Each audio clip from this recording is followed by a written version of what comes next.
your vegetables, right? And you have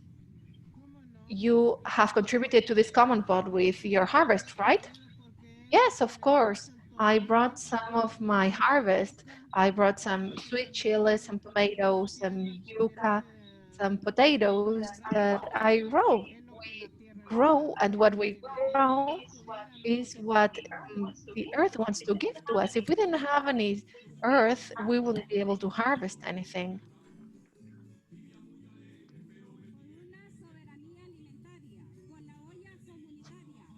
For food sovereignty and for the common pot to victory.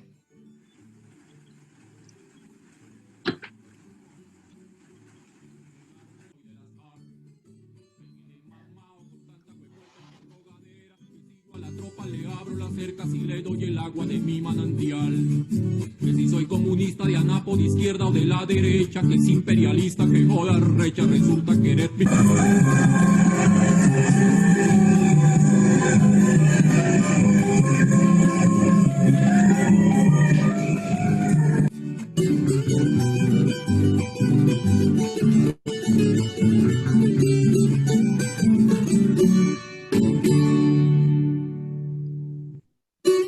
Por una soberanía alimentaria. Yeah. Por una soberanía alimentaria. To food sovereignty.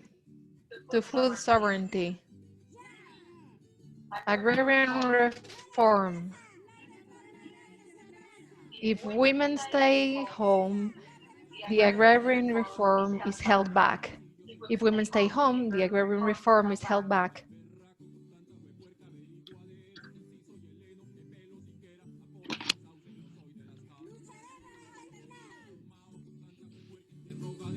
We will fight until the end.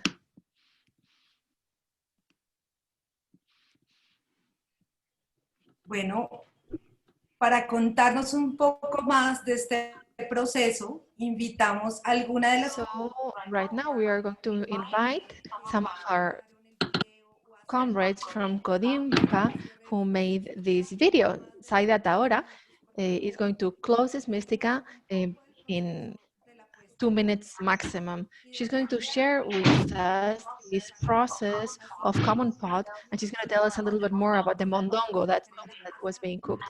And she's going to explain what this motto of what this motto means of when women stay home, the agrarian reform is held back. I want to invite my colleague Nuria. She's connected here, and I want to invite her to share this experience with us. Buenos días.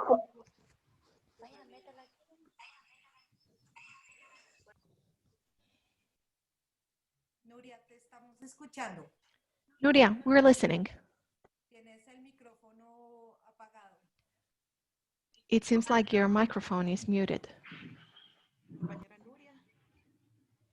Comrade Nuria, you have the floor now.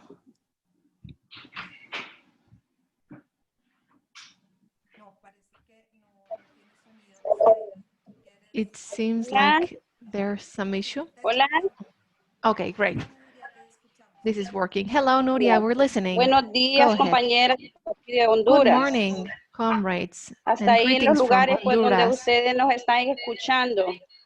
And Para I want to send my greetings to all the points of the world that you are listening this from. For us, enjoying the common pot was something that we did all together.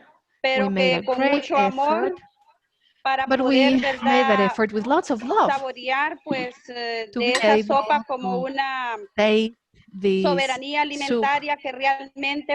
a symbol of food sovereignty. Lo merecemos. Peasant women Aparte de deserve eso, it. compartimos muchas experiencias In muy addition, we bonitas, also shared experiencias quizás many que en la beautiful vida pues han sido experiences buenas y al final pues también han habido algo otras de que no han sido, ¿verdad? Well, some other Quizás experiences were de not nuestro agrado, pero que to our realmente liking. pues so as to Esas son speak, las but verdaderas luchas que las mujeres pues those are tenemos real aquí en nuestro struggles país. that we as Luchas women por la have here tierra, in our country. luchas por We la are soberanía struggling alimentaria for y land, we're struggling compartir for de food esa olla sovereignty, comunitaria para and nosotros sharing that common pot for us was, Nuria, we can't hear you anymore. It feels like your microphone is muted now. Please try to click on the microphone again so that we can hear you.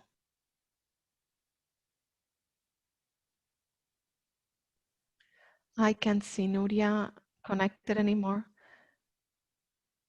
I think she lost her connection. Okay, Saida, maybe you want to close this presentation. The Mystica of the Common Pot was developed by the women in Kodimka at the request of this group.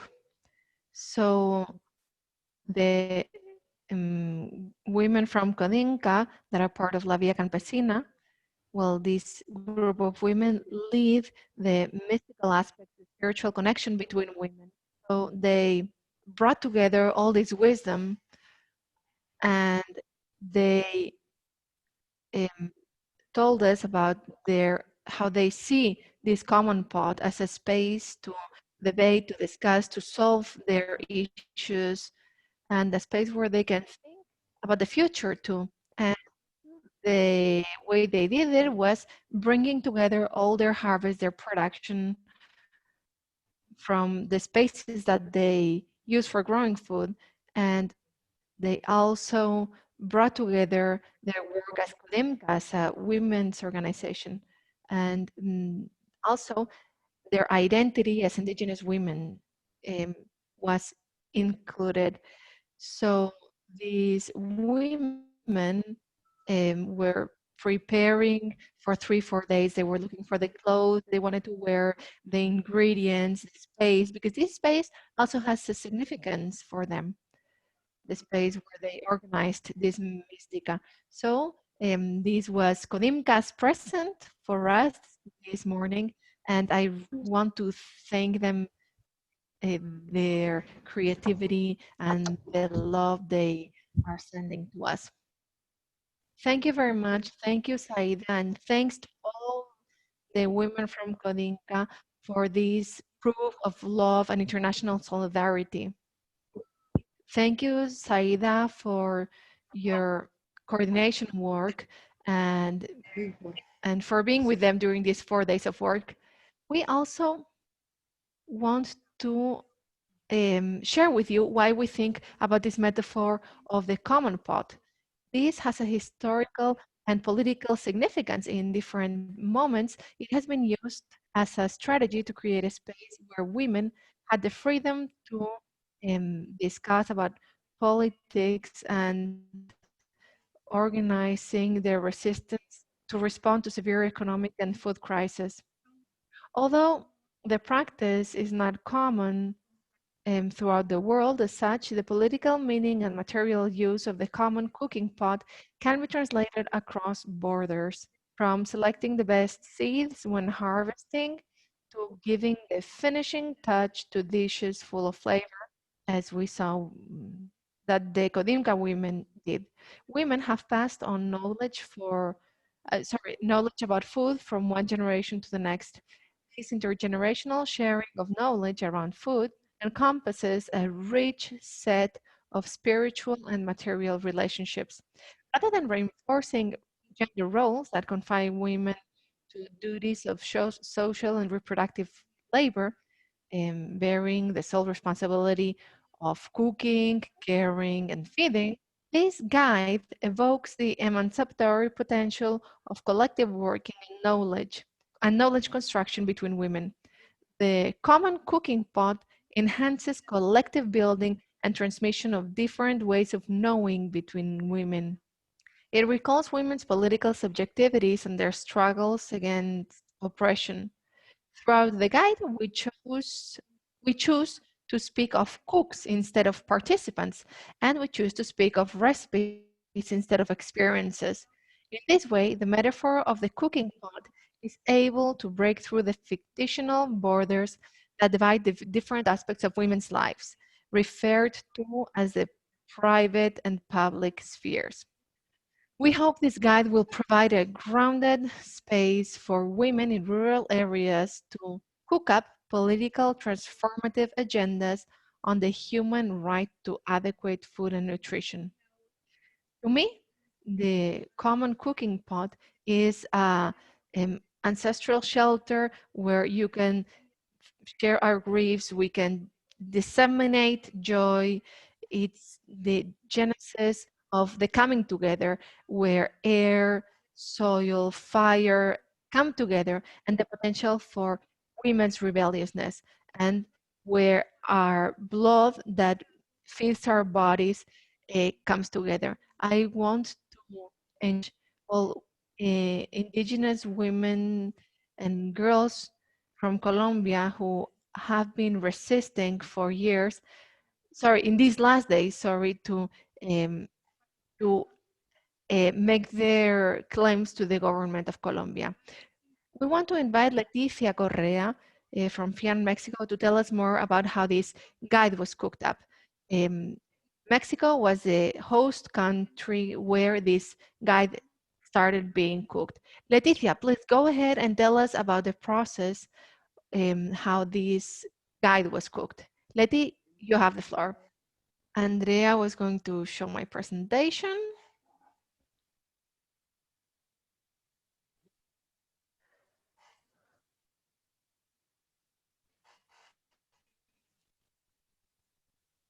This work comes from the different statements that we produced in the different countries and that we addressed the CEDAW. FIAN Mexico started working on these demands in connection to peasant women's needs, because peasant women are really vulnerable to the sexist culture that we have and are very vulnerable to all these contexts.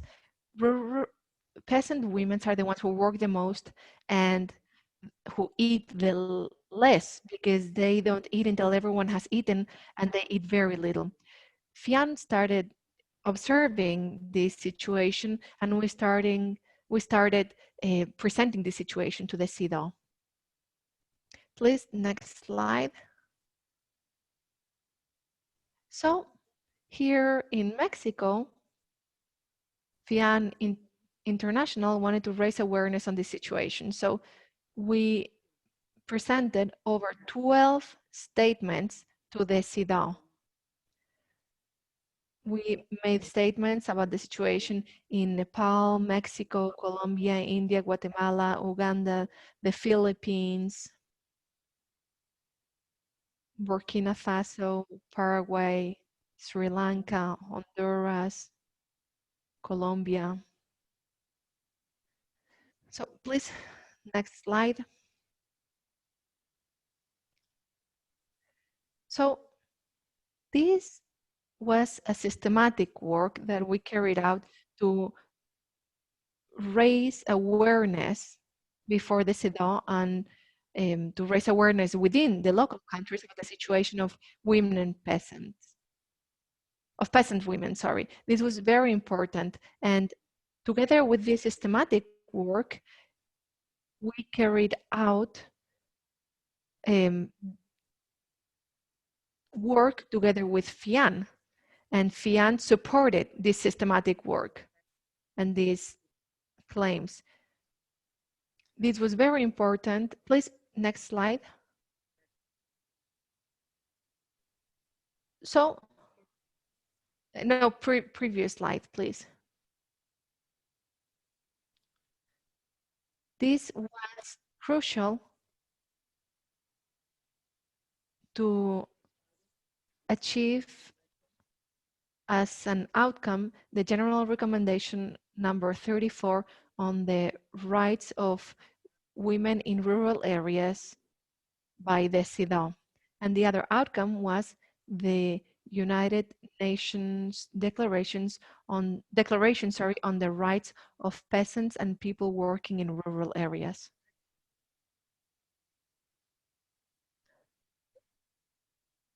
Social movements have been following this work from the local level to the national level. And this is only possible because this is only possible when there's a follow-up from the international level. This is something that we did. On this first column, you have the written contribution from peasant, rural, and indigenous women in the states of Guerrero and Morelos in Mexico. In the middle column, we have the general recommendation number 14 on the rights of women in rural areas. And on the right column, we have the United Nations Declaration. And in the fourth article of this declaration, the rights of women in rural areas are covered. So we are very clear on the fact that all this was not possible because of the goodwill of international institutions. No, things happen because there's a constant pressure and a constant movement, and there's a continuity in our work. That's the only reason why things happen. We have 6 requests in our statement, and we are pleased to say that there are elements and arguments and articles that help us solve our problems in these statements. And we see how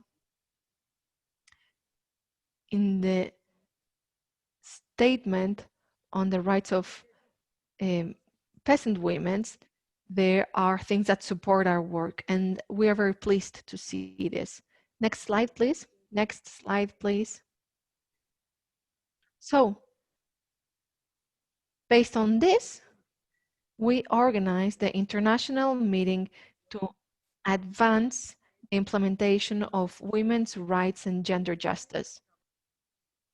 Without this previous work, we wouldn't have had the foundations or the experience to do this. The necessary knowledge exchange wouldn't have happened.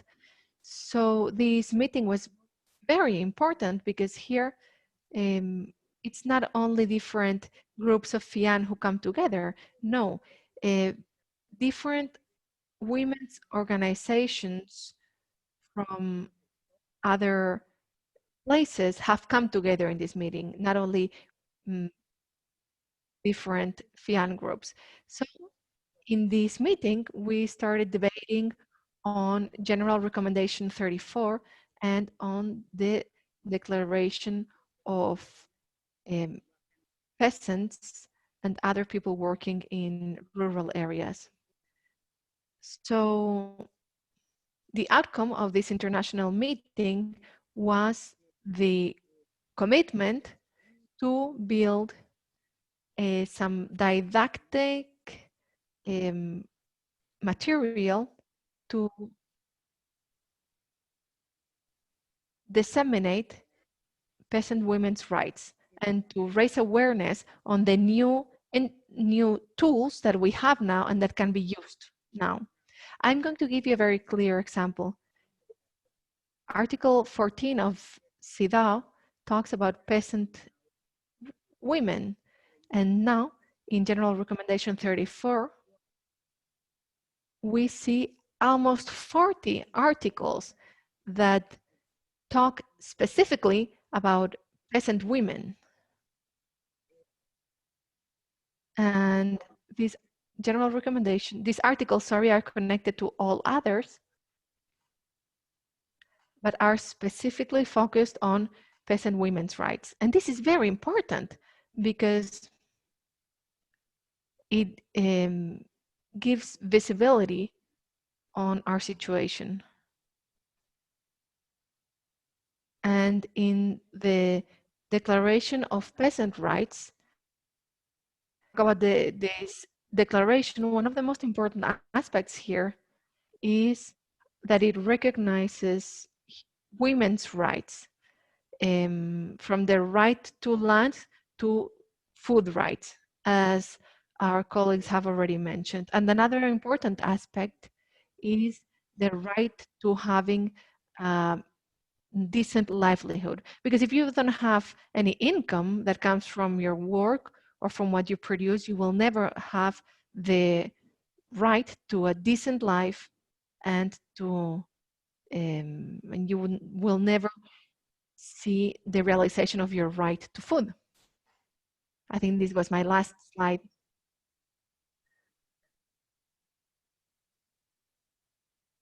To wrap up, I want to say something that is very important.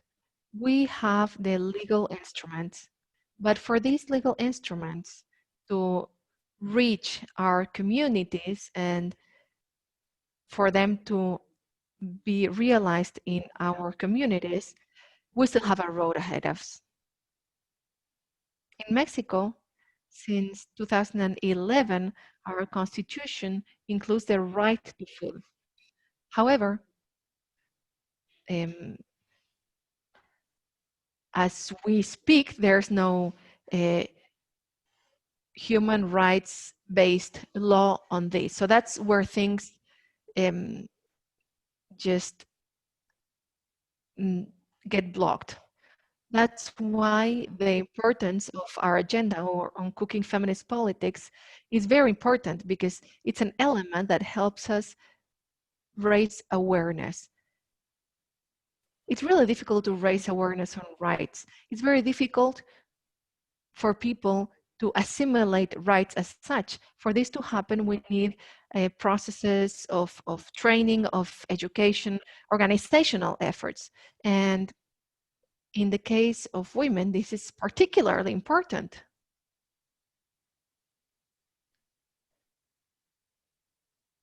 Women's processes on a community level always call for support from the groups and from organizational support. I just want to give you a little example. Inner family violence. Let you just have 1 minute left. Okay, let's think about inner family violence that happens everywhere in the world. There are very large campaigns against it, but this keeps happening. Why? Well, because in communities, when women file a complaint, it's the authorities themselves, community authorities, that don't take women seriously and keep thinking about violence against women as a particular individual problem. So our challenge is to enhance and support the strengthening of organizational work, because if we don't strengthen that organizational work, all we are doing is to have beautiful publications that don't lead us anywhere. Thank you very much, Letty, for telling us about this process.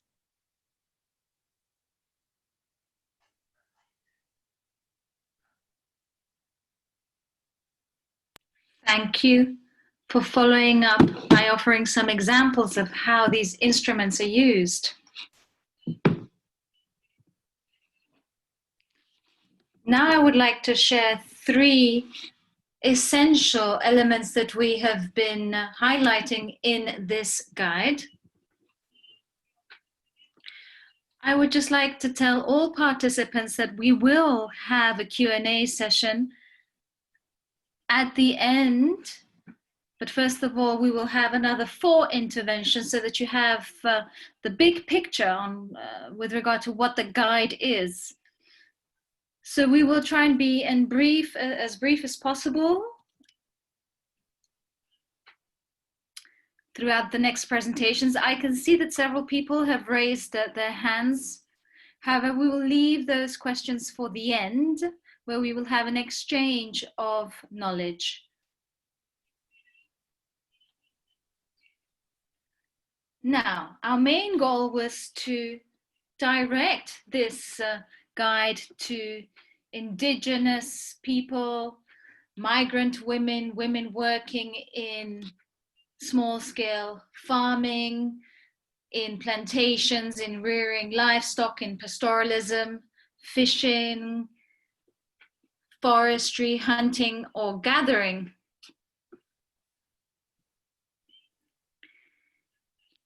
As well as those women working in manual work related to agriculture or other related occupations in rural areas that are related to food and farming. We wanted to include all women living in rural areas in all their diversity. Secondly, we wanted this guide to be a feminist guide, which would recognize the various forms of community-driven types of feminism, where they converge around multiple worldviews and demands. And many of these women are working class, living in rural areas, they're peasant, indigenous, or Afro-descendant. They share a common goal, which is to expose and correct power hierarchies, as well as privileges and patriarchy. So it's about power relations, be it neo-colonial, racist, caste, or religious power religions. So this guide is also based on the interrelationships between food sovereignty, agroecology, and feminism, which is a key triangle for us. It's at the heart of our work. This guide also focuses on the main message of active participation in collective action that questions paradigms of oppression and exploitation, be it in farmers' organizations or beyond. It's about enabling women to build their own agendas. This guide also promotes feminist methodologies, which recognize different forms of knowledge, of place, and of lived experiences. Now, when it comes to the demands, these are premised on redistribution and the recognition of work such as care and other type of work that women do. So it's about rendering visible the need to guarantee equal access for women to land, territories, water, seeds, information, as well as direct access to markets. So it's about recognizing the crucial role of women in food sovereignty, including the development of knowledge and forms of peasant, local, and indigenous knowledge. So it's about integrating also the rights of LGBT in struggles for food sovereignty. Now, last but not least, this guide is structured in 5 main areas. So first of all, we wish to bring ingredients together. Then we choose our utensils with which to cook. Then we share our recipes, our lived experiences. We taste the flavors. And then we finish off by savoring the common cooking pot. This is, of course, a metaphor, and it is based on participatory methods which develop different didactic exercises which are based on legal sources. There's a glossary that can be used, and the exercises are interactive. So the guide is not written in stone, it's not rigid, and it's an invitation to cook political agendas based on everybody's lived realities from different perspectives and in several languages. So keeping this in mind now, we invite Norma Don Juan, Nahuja woman, popular educator and promoter of human rights from Konami, and she is here to share with us what are the ingredients that you've brought together to cook political agendas. Why is it so important to identify the main problems that women are identifying in rural areas in their struggle for the right to food and nutrition. So we now give the next speaker 10 minutes to answer these questions.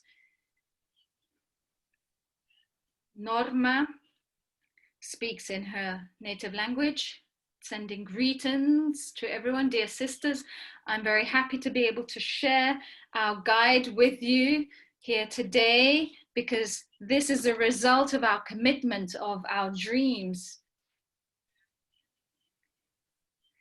and of the hope and joy that we have in sharing who we are and what we do.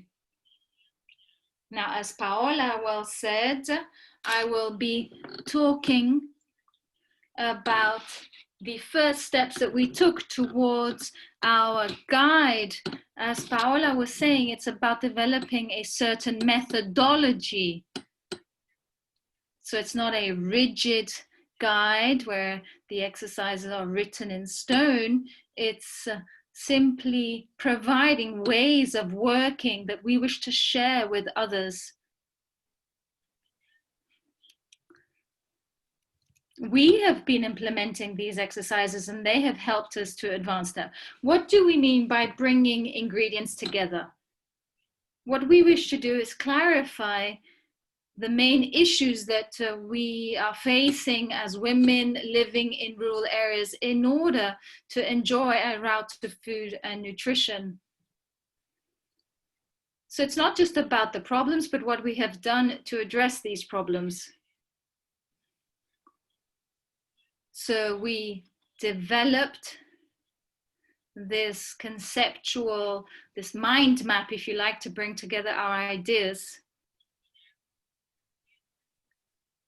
So what we did is use post-it notes, for instance, where we simply wrote our problems, our concerns, our worries, but also the actions that we took in order to address these problems.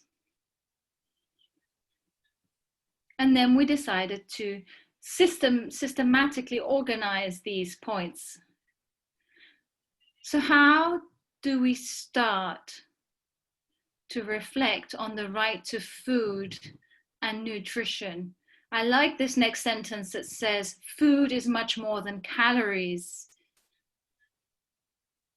Our right to food and nutrition is linked to human rights overall.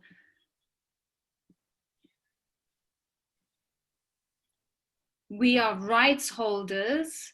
It's not just about what we eat. We need certain conditions to be met in this regard. Food is also part of our identity, of our culture as human beings. In fact, it's a biocultural basis of our lives as indigenous women. For example, in Mexico, we are women and men of corn. And this is a spiritual connection that we have, not just with maize or corn itself, but with the spirit of the corn. And so it's important to share that with you here.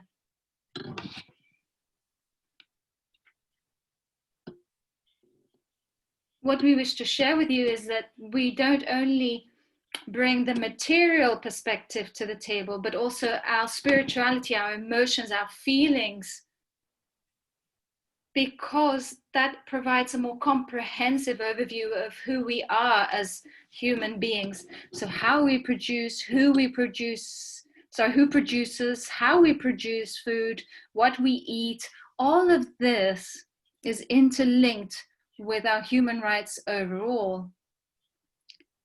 For example, imagine that we're living in a conflict area where the military are present, where there's conflict over land. All of that has a direct impact on our capacity to enjoy our right to food and nutrition and our capacity to produce food. Of course, it's useful to be able to take note and use international standards and norms and legal tools As I was saying, we can use these to demand access to land, to seeds, to water, to the different resources that we need to produce food. Because when we're talking about rural areas, I wish to also highlight that we're referring to fisher people, to forest dwellers. We must also take this into account.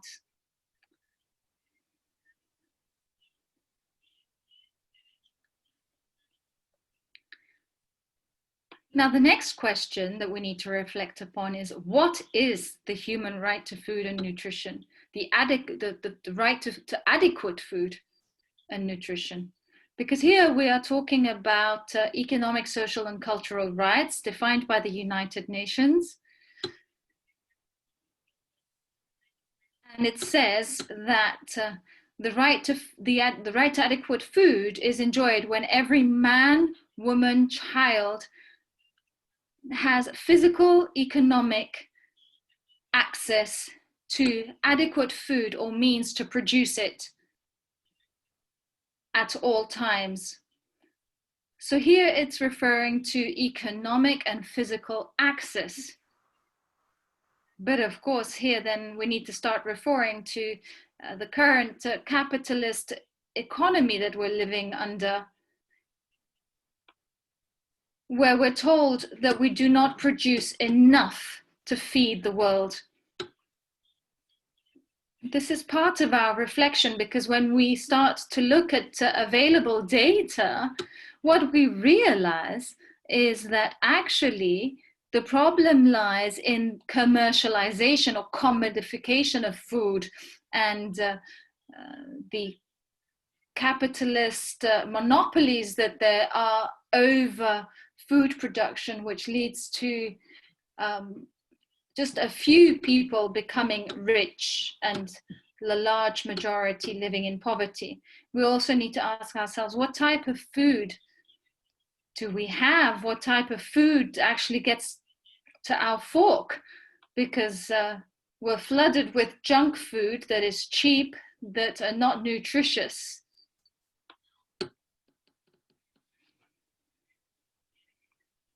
Which is why we reiterate that food should be adequate. It needs to be nutritious in an adequate manner. We also say that food needs to be available.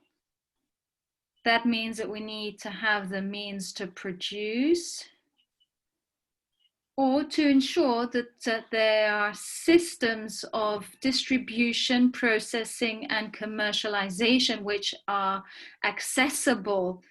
Of course, during the current pandemic, we have had several experiences where we've had to go back to our own economies, and we have noticed that we haven't been able to move. We haven't had the freedom of movement, and yet large corporations have been able to continue distributing their products. So what we see is that our human right to adequate food and nutrition is linked to so many other subjects. We also need to talk about the responsibility of states, because they have to respect, protect, and guarantee the right to food. We have to be able to enjoy this right as rights holders.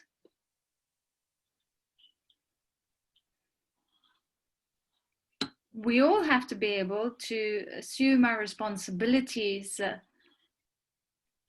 and ensure that we can exercise our rights.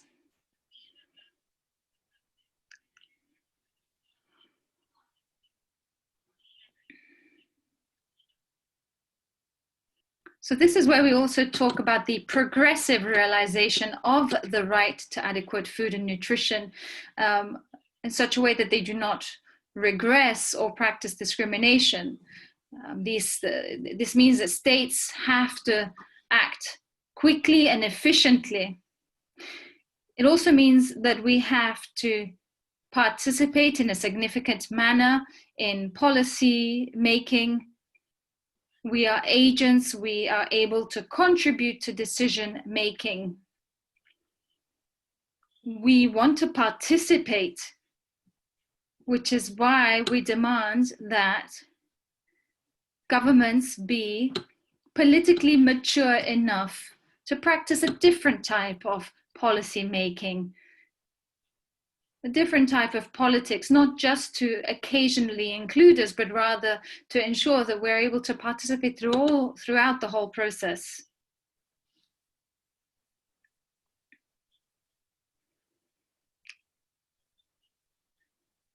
This will help us to achieve our objectives.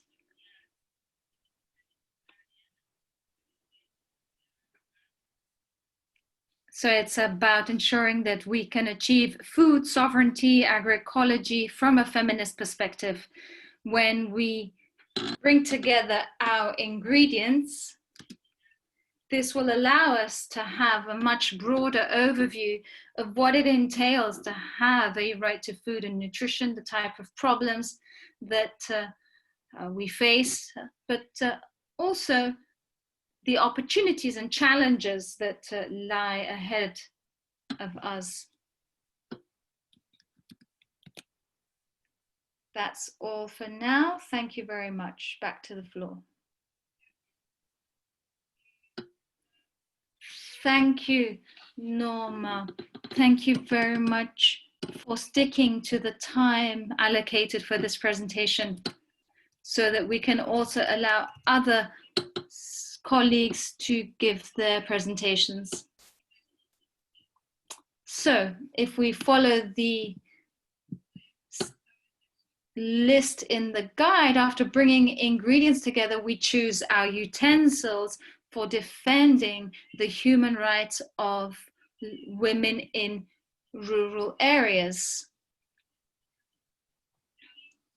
Gabriela Valentin from Miami University will now give a presentation on the utensils that are made available to women living in rural areas and how important it is to ensure that we choose international instruments such as General Recommendation 34 from the CEDAW Committee. You have 10 minutes.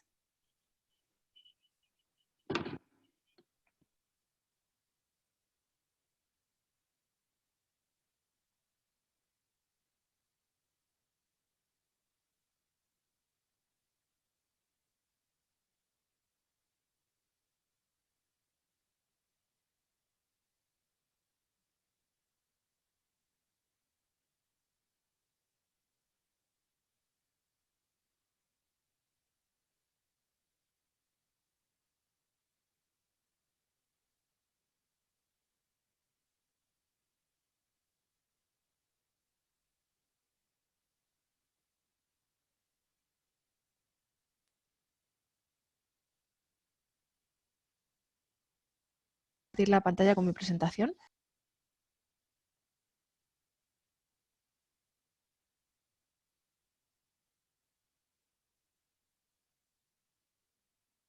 Lo siento. Creo que lo puedo hacer. Puedo compartir mi ordenador. ¿Voy a poder compartir mi pantalla?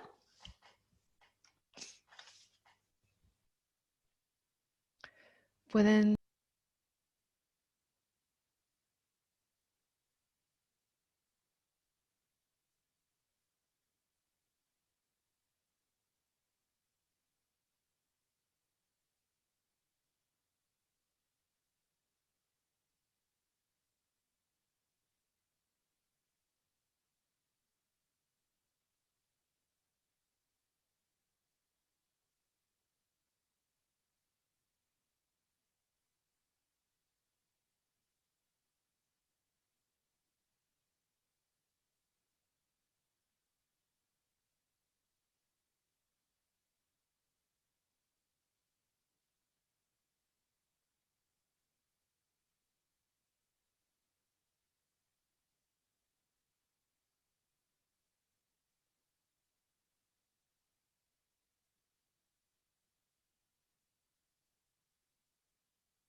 ways to improve the current conditions for these women and their human rights. These include new policy initiatives, they include gender responsive approaches to violations of human rights, and it includes the accessibility of rights and the accessibility to justice for violations of any of these human rights. General Recommendation 34 also emphasizes the need for rural women to be involved in decision-making roles within their communities. These roles at the moment may not be accessible to women under the current system because of longstanding discrimination. Discrimination is actually an overlapping concern of the general recommendation, and addressing it is usually one of the steps that is necessary in order to change something regarding a specific right. Discrimination can be intersectional and is deeply rooted in existing legal and societal systems, and when it comes to the right to food, this isn't any different. I will now briefly summarize some of the sections of General Recommendation 34, not all of them due to time, but before I do so, I want to note how they're relevant to the right to food. One of the preeminent human rights principles is the interdependency of human rights, and that means that the ability to access one right directly affects the ability to access another. There are 9 total sections, and you'll see many of these rights relate to the economic side of accessing food, the physical ability to access food, and the ability to access natural resources needed to produce food. These are the 9 sections, and I'm going to briefly summarize some of them. So, rural women's right to participate and benefit from rural development. The CEDAW Committee recognizes women in rural areas as the main drivers of sustainable development in all areas of agriculture, such as water policies, forestry, fisheries, and aquaculture. The right to participate requires institutions, policies, and laws to recognize and enable those contributions. This enabling has to be gender responsive and should protect the rights of women in rural areas by providing adequate economic, institutional, and accountability mechanisms. Women must be stakeholders, decision makers, and beneficiaries of agriculture and rural development policies, strategies, and plans. I'm going to move on to the employment section. The committee states that rural women also have limited labor opportunities. Diverse employment opportunities should be available to these women. They should be properly compensated, including paid maternity leave and Social Security, safe, and have adequate working conditions. Employment should be free from all forms of abuse. It should also protect from exposure to harmful chemicals and pesticides through legislation and public awareness programs. Laws and policies that prevent rural women from obtaining certain jobs should be eliminated. Querida Gaby, si puedes hacerlo un poco más despacio para la interpretación. Sí, no hay problema. Gracias. And then the final piece for employment is that states must also facilitate women's ability to obtain adequate employment by ensuring their right to collective bargaining, Social Security, and childcare. For political and public life, the committee recognizes that rural women have often been excluded from decision-making in their communities, and rural women have the right to participate in decision-making at all levels, and that includes land, forestry, fisheries, and water governance bodies, as well as managing of natural resources. These women must also be properly represented, and this means that states have to actively ensure the meaningful participation of rural women by establishing quotas, making sure that they can influence policy, and address power discrepancies between men and women, and ensuring their participation in the elaboration and implementation of rural development projects. And now a very important one for our purposes, land and natural resources. The committee notes that the exercise of the rights of rural women when it comes to land are limited right now. Much of the land in rural areas is controlled by men. And to ensure that there is equal and non-discriminatory access, state parties need to address those discriminatory stereotypes. Agricultural policies need to support women farmers, and they should also promote sustainable practices that respect and protect traditional and eco-friendly agricultural knowledge. Rural women are often among the most at-risk groups for food insecurity, malnutrition, and also hunger. To this reality, states should ensure that the right to food and nutrition are discussed within the framework of food sovereignty, so that women who live and work in rural areas can control and manage their own natural resources. The last one that I will go over is adequate living conditions. The committee notes that adequate housing, water, sanitation, energy, and transportation have been of particular concern for rural women, and that the infrastructure needed for the adequacy of these services is often not present in rural areas, and that access is key to the exercise of many other rights like health, food, education, among others. So the right to those adequate living conditions needs to be addressed. The last thing I want to say is that General Recommendation 34 is a very progressive it recognizes the right to food and nutrition within the framework of food sovereignty, and that's the first time that that happened in an international instrument. And it also speaks of the protection of natural commons, the right to seeds, the right to participate in the management of natural resources, and the right to participate in the development of policy, many of which are further developed in another instrument, the UN Declaration of the Rights of Peasants and Other People Working in Rural Areas. That's a general overview of this instrument. Thank you all for your time. A specific elaboration on each of these rights and what General Recommendation 34 says in Chapter 2 of the manual. Thank you. Gracias. Gracias, Gaby, por este excelente resumen de la recomendación. Thank you, Gaby, for this excellent summary on the recommendations and the interrelationships and how all of these aspects in recommendation 34 impact women's lives. And thanks a lot for sticking to the time that you had. So now it's time to know what ingredients we have and what utensils we're going to use. Utensils can be General Recommendation 34. We need to acknowledge the different experiences on the struggle processes.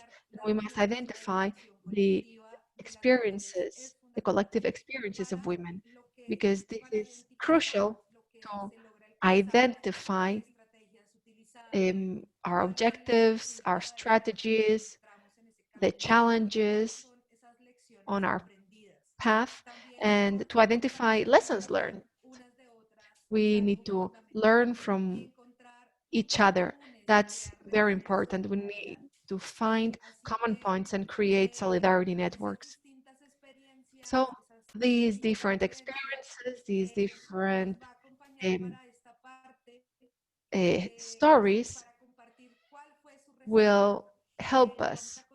And to share recipes, we are going to hear the next speaker, Margaret. Margaret was the author of women participation in Uganda. So Margaret, you have 10 minutes. Go ahead, the floor is yours. Margaret Nakato, please, the floor is yours. Are you here with us?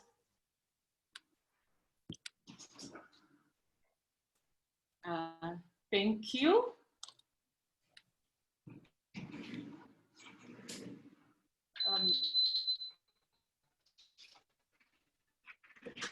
First of all, allow me to congratulate the team for developing a feminist guide that will support women's struggles for the right to food and nutrition. For I'm happy to share with you our experience of women's struggles for land. And as from the previous speakers, that when one right is compromised, it actually affects the other rights. So for us, when women could not be able to access land, or to the fisher people to be able to access the fishing grounds, then their right to food and nutrition were compromised. So our struggle then was, how do we support the women to engage in this struggle? So what I bring into the cooking pot, I'm happy, I like the terminology we're using here. I'm bringing the recipe of fish. So as KWDT, we supported the women to collectively organize and act on the right to food. And our struggle, or our initiative, we made sure that actually it's led by the women, and we put in place measures to empower women to be in position to take on those struggles. It first came to our light that women were struggling to access land when some of the women failed to pay for their loans.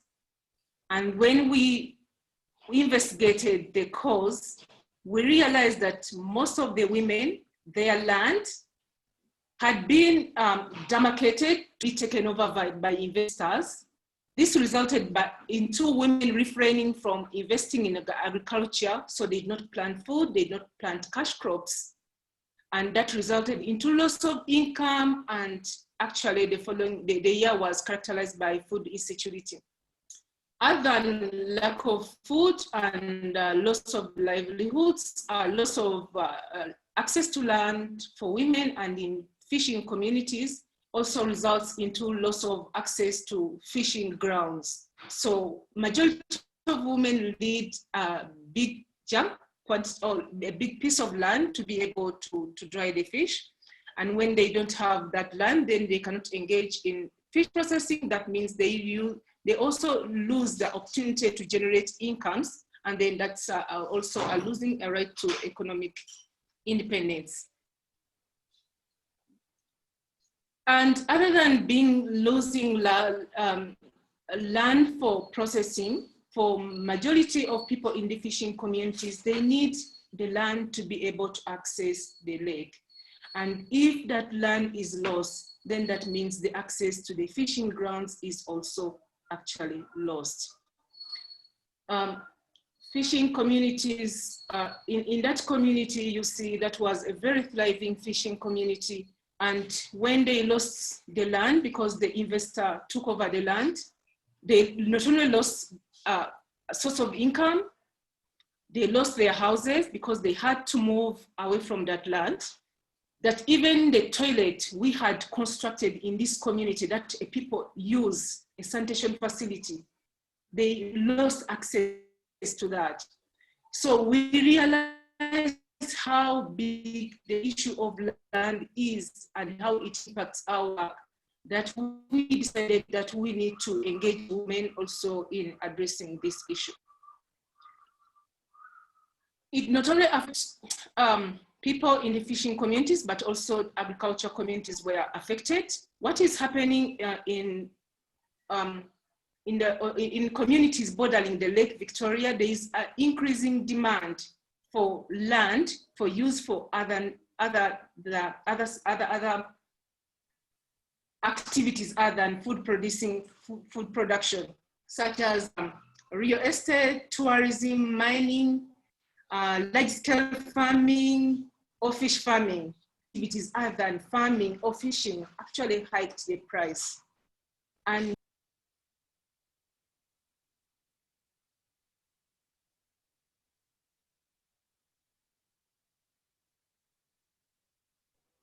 Margaret?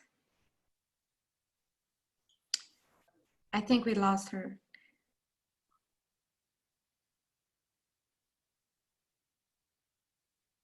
Sí, Margaret, sí, porque no la vemos, no está.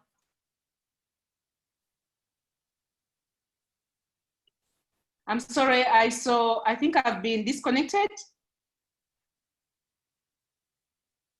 Ya estás aquí, así que... We can hear you well, Margaret. Continúa. Oh, go on.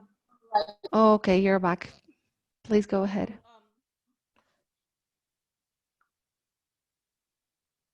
When the price of the land increased, with everybody coming in to buy the land, the families also, even the agriculture families, they wanted to sell the land. And this is, although it was mainly the male family members who wanted to sell, the women or the female did not want to sell the land because they are the ones who till the land and they are the ones who provide for their families. So somehow this brought conflicts in households. And eventually women suffered domestic violence because of the hiking and the lack of consensus on whether a family should sell a land or not.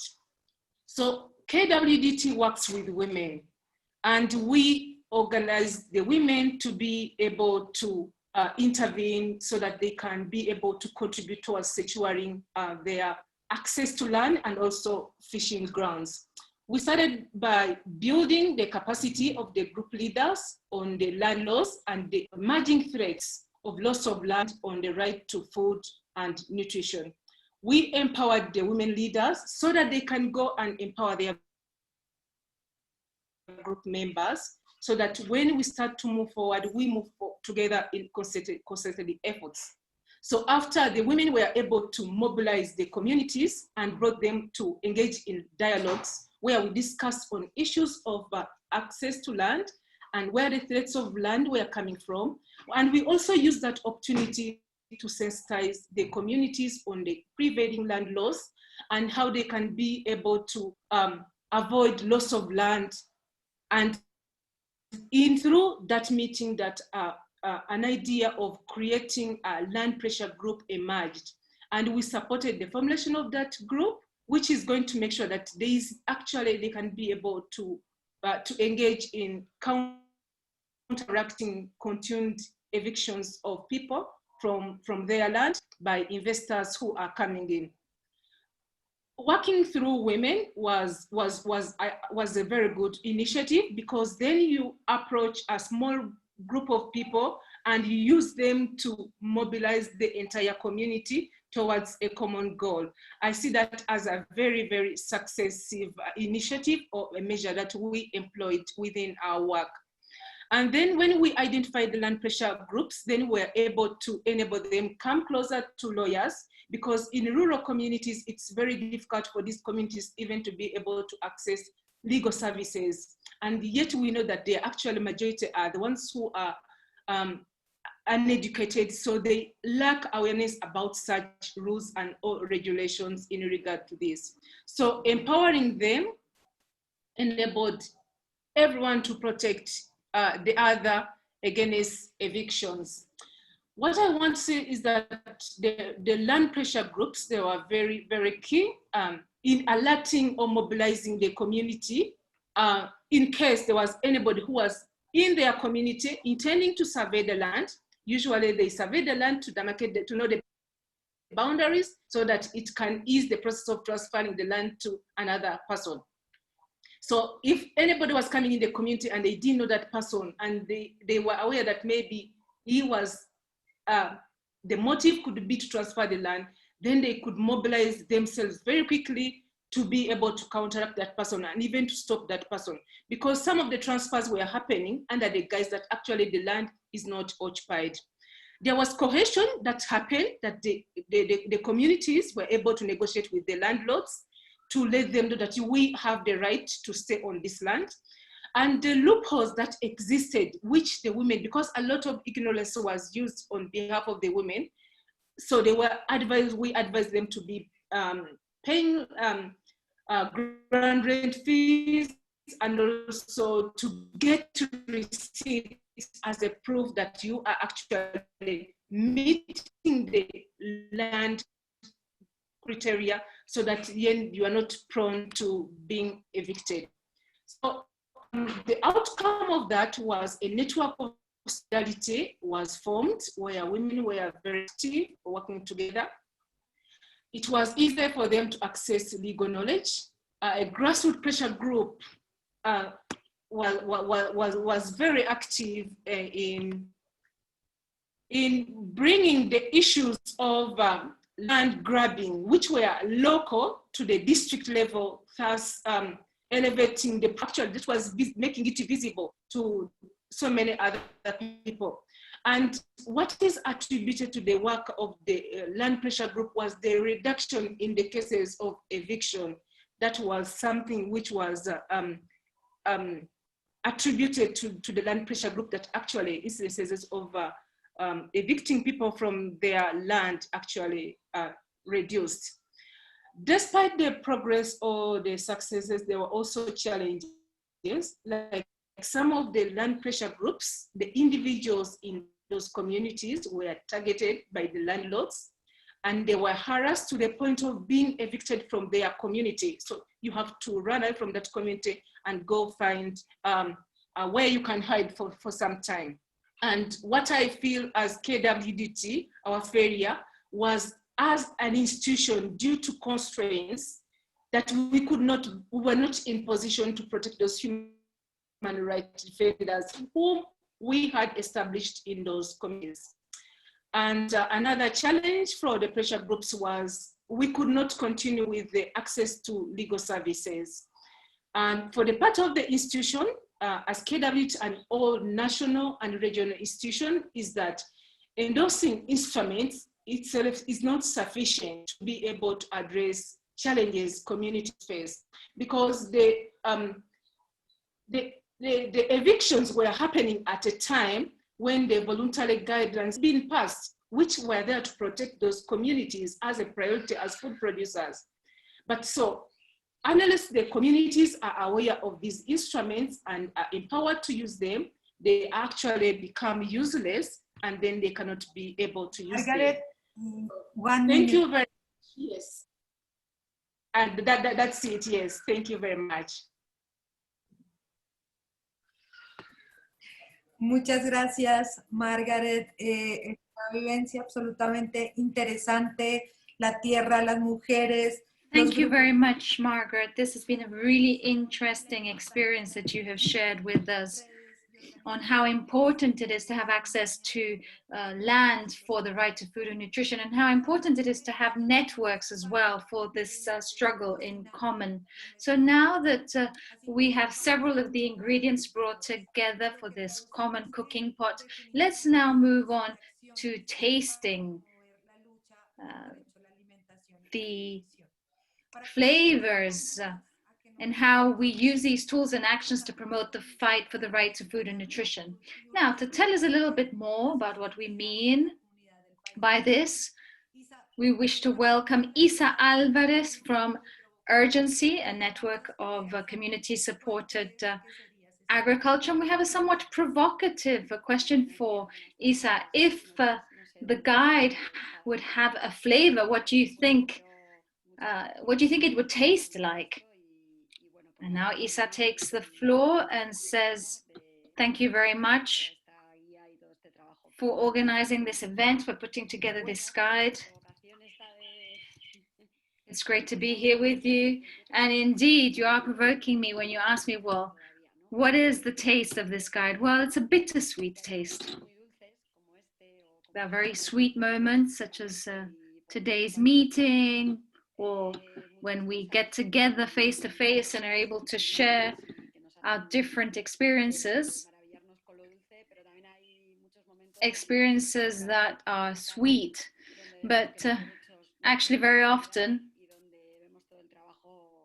our experience is not quite like that. We see that our rights are not being enjoyed, and that there are many obstacles in the way. So indeed, it's bittersweet, but never mind, there's a happy ending to our stories. It's a slow cooked meal. It's a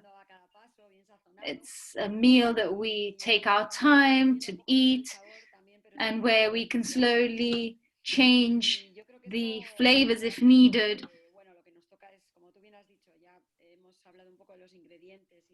So you've spoken about ingredients, about recipes. And it's by mixing ingredients that we can achieve a successful dish.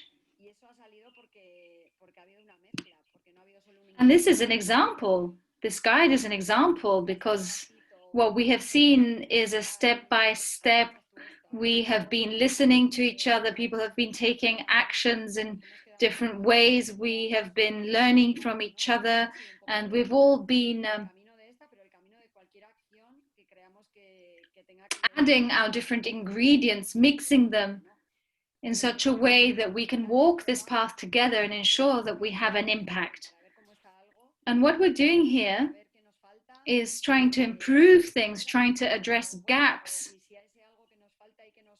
and trying to ensure that we can identify the gaps in such a way as to then find ways to bridge these gaps, come together with our different recipes for actions, as we said before. Tasting the flavor is just one part of the experience. We have to think of the process overall, how we get together with different people in different places, and how this is all part of a process where we try and implement these different instruments in a collective way. And the more collective the experience, the tastier it is, the better it is. And this is a proposal that we share through this guide. It's about bringing together the different recipes and savoring this common cooking pot by interacting, by sharing, by trying each other's recipes and seeing what it is that we can contribute to each other. And this is key, because by doing this in a collective manner, we're able to come out of our comfort zone. Other people are able to look in, if you like, into our cooking pots and see how we cook, and we're able to do the same and see how other people bring different visions together. And this is a key, in my opinion. Now, on the guide itself, of course, it can be useful on many fronts. We've spoken of different utensils, such as seed or such as urine drop. But we can also look at local government level policies to see how these affect women. So it's about generating a space where we feel that we can transform and that where we have the agency and we're legitimized to do this. Of course, at the moment, this is quite difficult. We've already mentioned the fact that not just any food has nutritional value. We have to scratch below the surface of our current experience. As women, there are many spaces we still have to fight to be able to be viewed as legitimate actors. We're still finding that in mixed spaces we don't have the same voice.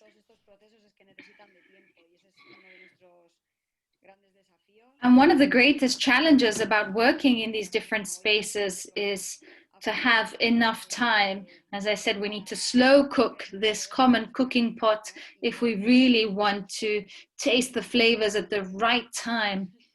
We always need to know, when is it that we need to add the salt? When is it that we add certain spices? When do we try it so as not to burn our tongues? When do we try it when it's, so to ensure it doesn't get too cold? All of these aspects are just to show us that things don't happen overnight. It's a process. We all know this. When it comes to public policies and the participatory spaces that we are included in, Well, these are very long-term processes. It's very difficult to recognize when it is that we have made progress. So for me, when it comes to a common cooking pot, we have to try and visualize when it is that we're going to be enjoying it, because if that never comes, that moment never comes where we can sit down and enjoy our food, then it's a bit hard to keep this vision going. So indeed, we need time, we need to have a space to listen to each other, to identify each other, and recognize from what positionality we're coming from. For instance, I remember that when we spoke about intersectionality in Mexico, I was the white European girl, and of course I had to face all of my privileges, and that was my positionality and where I was coming from, and that's how I had to be situated. So of course one has to have empathy, and you have to have this capacity to continuously situate yourself. So indeed, intersectionality is a key word, so that we can reflect on where we're coming from, but also how we converge. And undoubtedly, the biggest challenge is to ensure that this cooking pot is left on the stove to cook slowly and to not be tempted by fast food and microwave processed ready-made meals. But even within our own movements, we see people turning to snacks and fast food. Of course, it's very common, and it happens to us in our movements. We're tired, we're worn out, we don't have time, we're offered these quick fixes. But what we are is hungry for rights. So this is a very long battle that we have ahead of us, but it's by being together, sharing with each other, and by doing this, the bittersweet can be a bit sweeter, and actually we can remember that it's not always bitter. The bitter can also be sweet in the long run. So yes, we're all here to cook together and to taste the flavors together.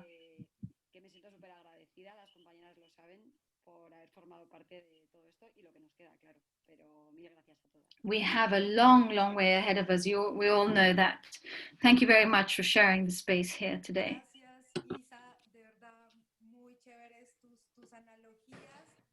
Thank you, Isa. Thank you for sharing these analogies, these metaphors with us, because yes, we have to ensure that we can slow cook. So now that these cooks have shared their experiences with us, they have shared their recipes, they have discussed the different tools and instruments and what we wish to achieve. And we have now also gone on to taste flavors. And the guide then goes on to discuss struggles for the right to food from a feminist perspective.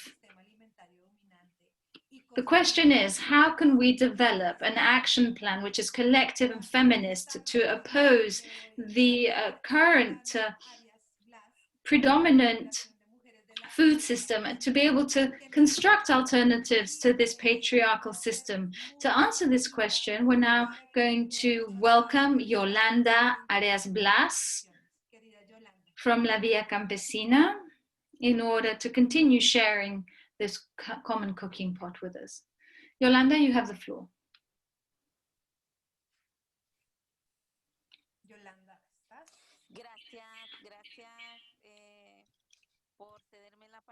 Yolanda takes the floor.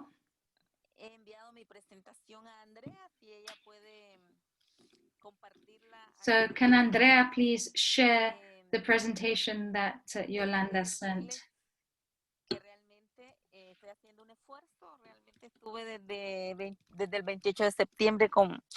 I'm making a great effort here because I've been having different difficulties because I've had COVID and I'm just recovering from it. So first of all, I would like to send greetings from the women's group of La Vía Campesina.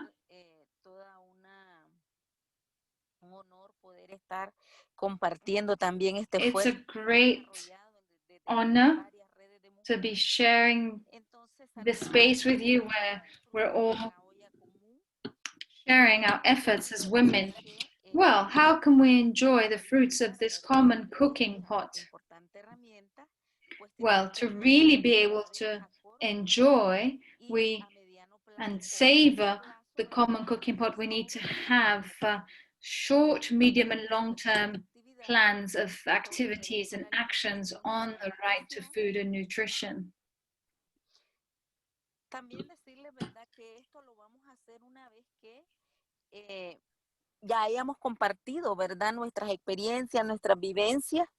And this we can do once we have shared our activities and our experiences. And once we have had a debate on the instruments and the type of actions that we need to develop, only then can we savor the flavors.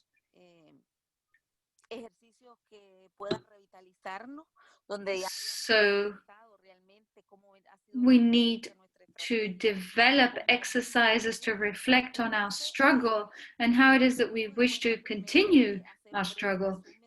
So first of all, we need to have a summary of the results of what we have done so far. We need to be able to recognize how the instrument in question strengthens our activities. So we have to devise a calendar where we're clear about what it is we need to do at each moment in time. So when it comes to methodology, facilitators have to come up with specific activities for participants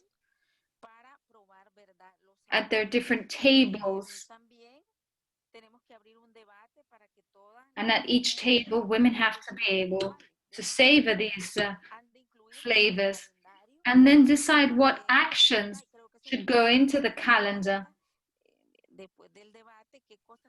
Once there has been a debate, a dialogue, women then have to decide what to plan for the future and reach an agreement on how to proceed. So it's about setting dates for specific actions, to define strategies within the organization, to identify who the responsible people are in charge of different actions. Each action has to be led by a key person who's in charge. And once we have set out our plan of action and our timeline, then we can go on to assess the results of our different activities that we defined during the meeting. Once we have done all of that, we can close the event by repeating the commitment that we have made and ensure that we are clear about our battlefield.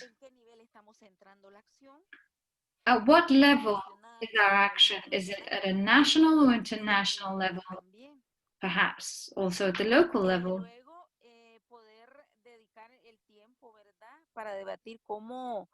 After that, we can spend some time on interacting, but also identifying the different people, actors who we wish to interact with,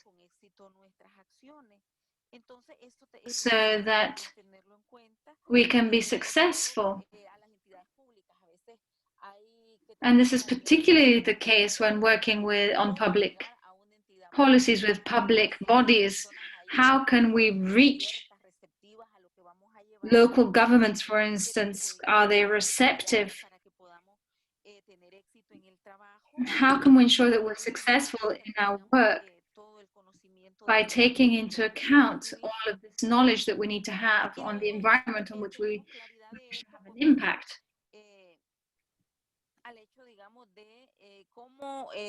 Once we have gained this clarity,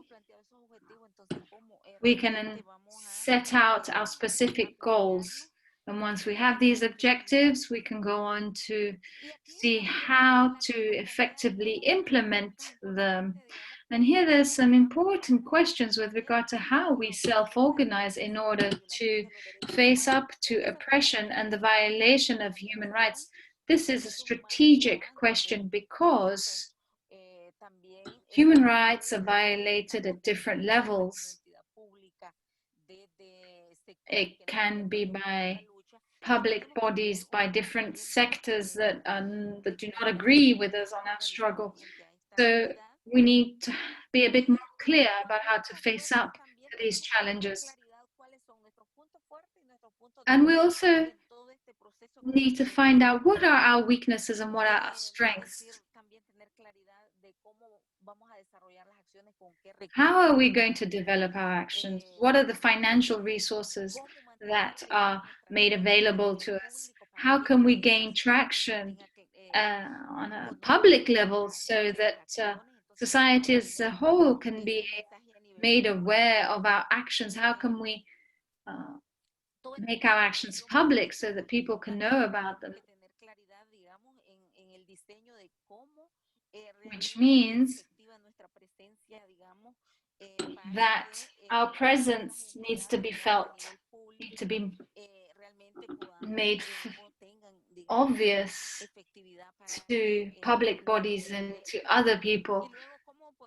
This is how we can be successful.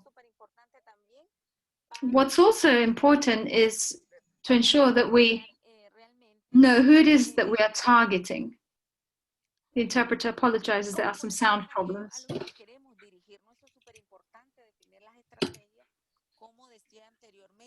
How do we reach those people who we wish to target with our actions?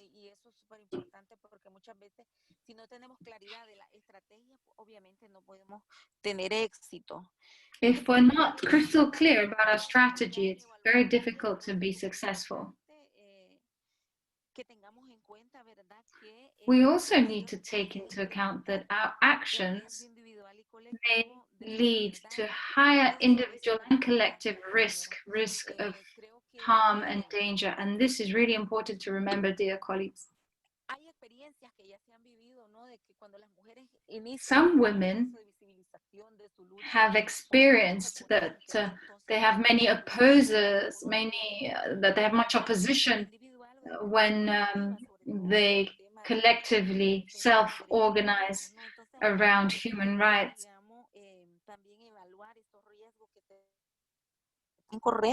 So we have to assess the type of risks that we are facing. And we can ask, what are the main interests and strategies of the actors that we are targeting?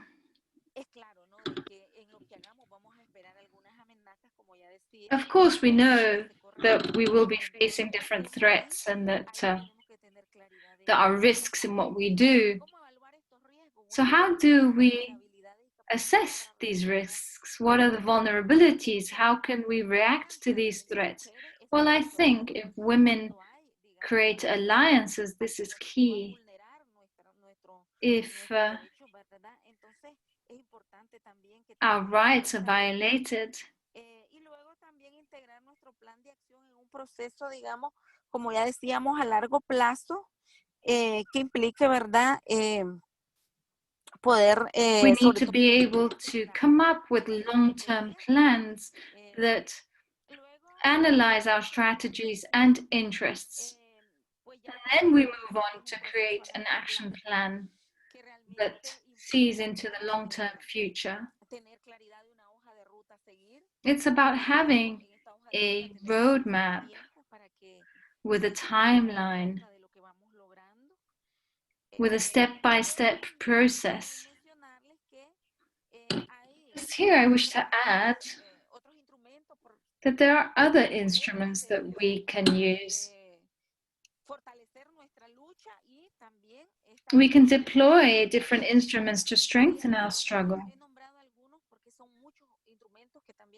I have included here a list of different instruments that we can use when it comes, for instance, to the International Convention of Economic, Social, and Cultural Rights. That's a key one.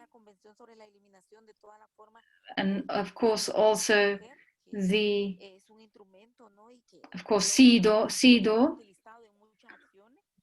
which we have used in many of our actions. Also, UNDRIP, the UN Declaration of the Rights of Indigenous Peoples. That's a very important instrument, especially when we take into account how vulnerable indigenous peoples are, especially in those areas where they have been dispossessed of their lands.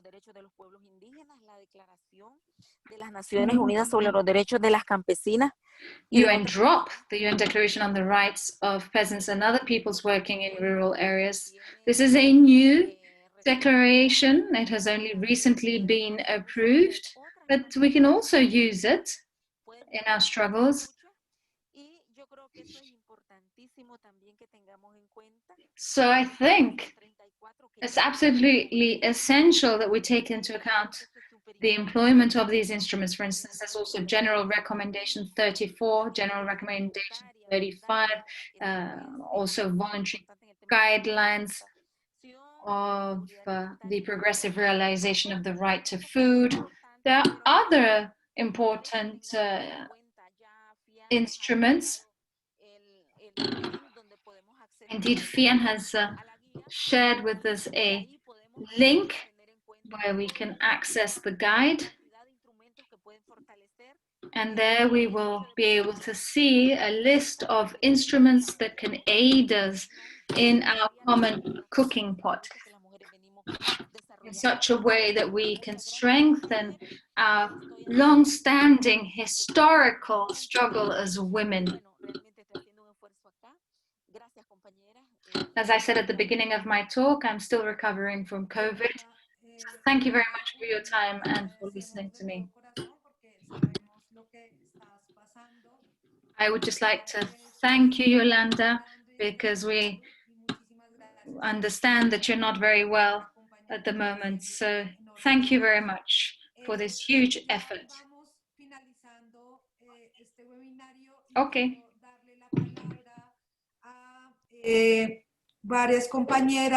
We are about to wrap up this seminar, and I want to give the floor to some colleagues that have raised their hands. Please be brief. I'm going to give the floor to Karsta if you're here. I also want to give the floor to Sonia Luengo, and then we are going to hear a couple of questions, and the answers should also be really brief. Paula, I just wanted to ask the interpreters, because we had agreed to finish at 5:45, and we would like to ask the interpreters if they're fine with continuing in the meeting for a couple of more minutes.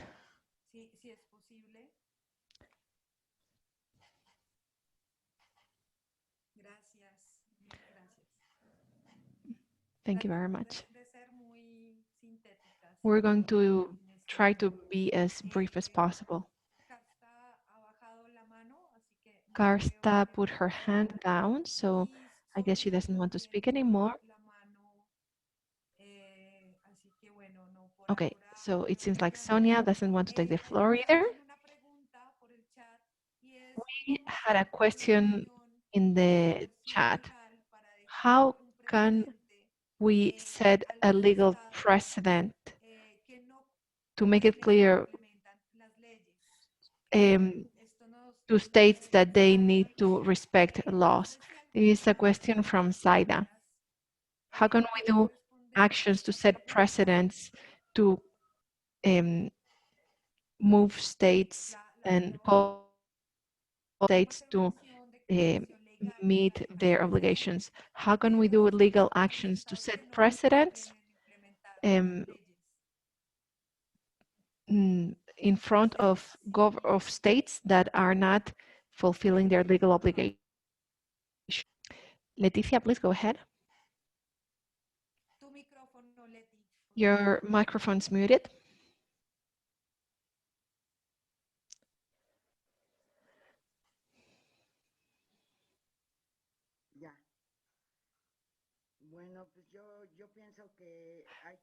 I think that we need to commit in each of our countries to follow up the new laws that are being passed.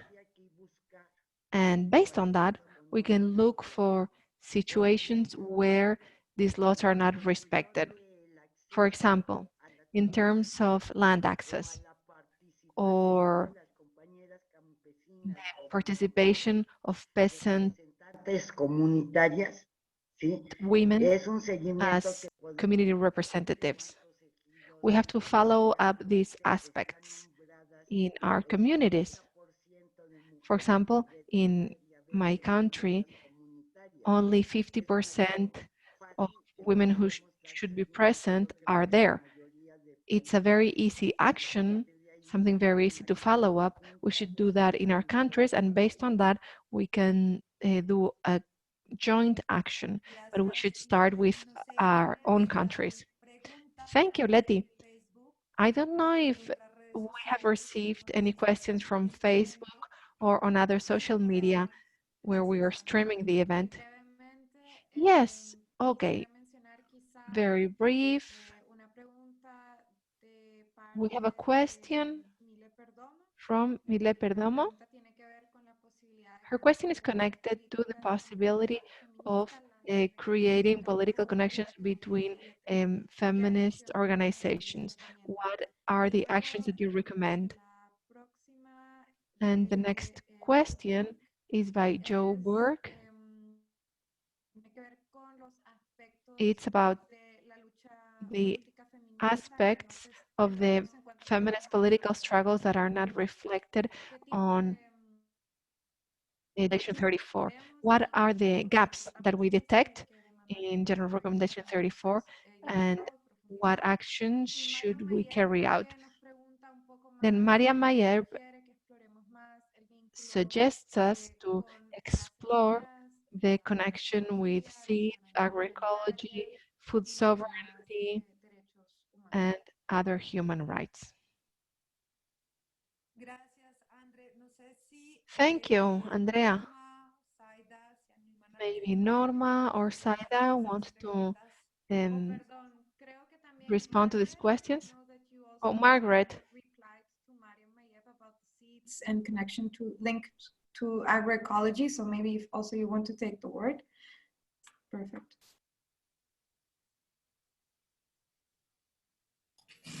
Muchas gracias. Saida o Norma, si quieren. Saida, Norma, do you want to respond? It was Wendy Crook's question. She posed a question.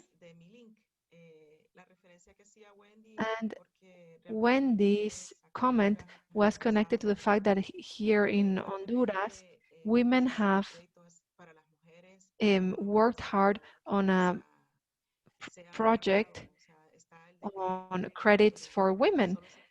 A decree was passed, but it didn't go any farther than that. We haven't been able to mobilize our state or to hold our government accountable because they don't meet the obligations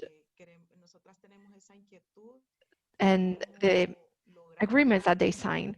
So that's a concern that we have. How can we do this on an international level? And I'm sure that other countries face the same situation. How can we make the situations move to another level so that we can have a more favorable situation in our countries? This is a discussion that we have been holding for a long time, and we haven't found the way to solve these situations. So we would like to be part of these strategies. And as Yolanda explained it very well, how can we struggle for this to happen? We want these struggles to make it to the international level.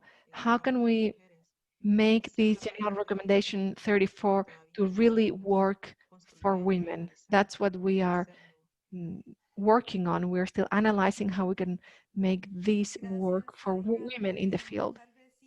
Thank you, Saida.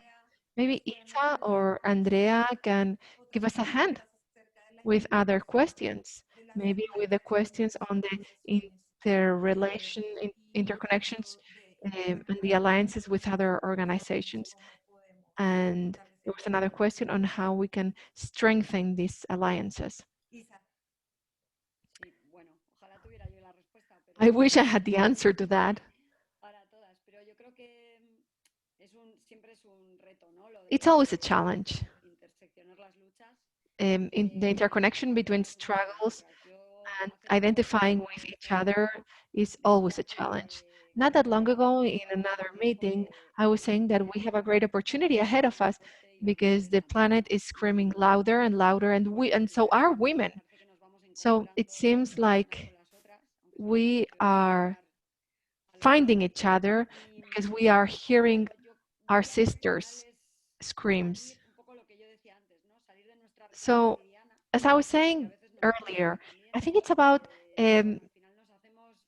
moving out of our comfort zone and our recipes, because we try to make our bittersweetness as sweet as possible. So it's hard to get out of that zone. But the challenge of connecting the feminist movement that tends to be very urban, and to connect that urban movement with the peasant feminist movements is a big challenge that we have. And now we have an opportunity in front of us because we are hearing this concept of ecofeminism.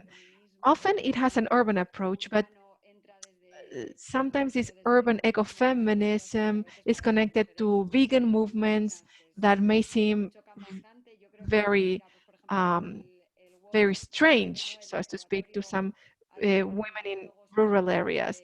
In the Watch report this year, I read a wonderful article that it's a real debate between rural and urban women on the topic of vegan. But we have to realize that this is going to happen little by little. We're not going to get together and all be friends in one meeting. But I guess it's about going out of our circles and inviting others to our circles to take part, not only to listen to us. We have to see our sisters as allies, and we all have our privileges and we all come from a specific place, but we have to get together, and this is really something that we have to work on. Thank you, Isa. Margaret, you may want to say something on this topic and complement what Isa was saying. Very briefly, because we just have 5 minutes left. Margaret, the floor is yours. Personally, what I feel is important is we need to cultivate the spirit from the grassroots. I think that's going to be very key for us to be able to advance causes that concern women.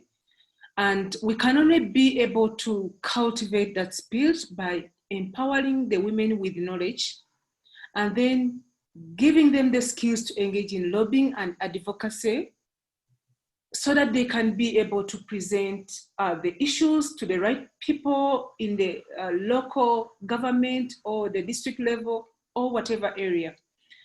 I think when we are living in a world that is so capitalist, I think we need to build masses to be able to address the challenges which are in front of us.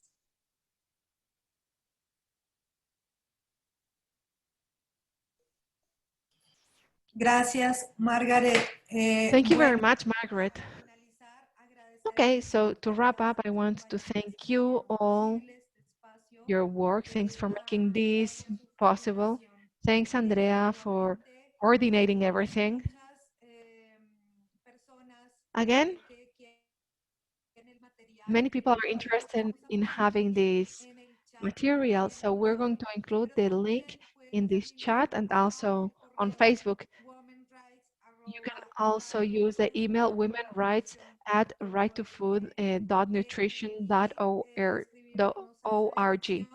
You can drop us a line to this email address, and you can also download the link on our website. So thank you very much. It's been really fabulous to be able to cook with all of you. Thanks to everyone who's been listening.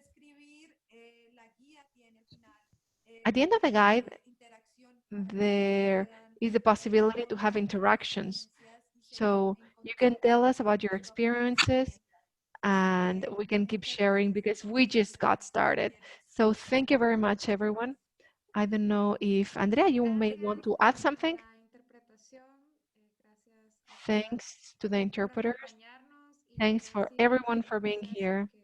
And I just want to say that this is a process that is just contributing to struggles that have been going on for a very long time.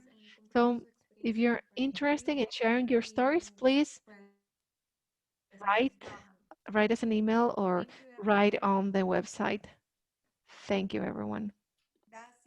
Chao, linda semana. Chao. Chao. Pronto. Gracias, un abrazo.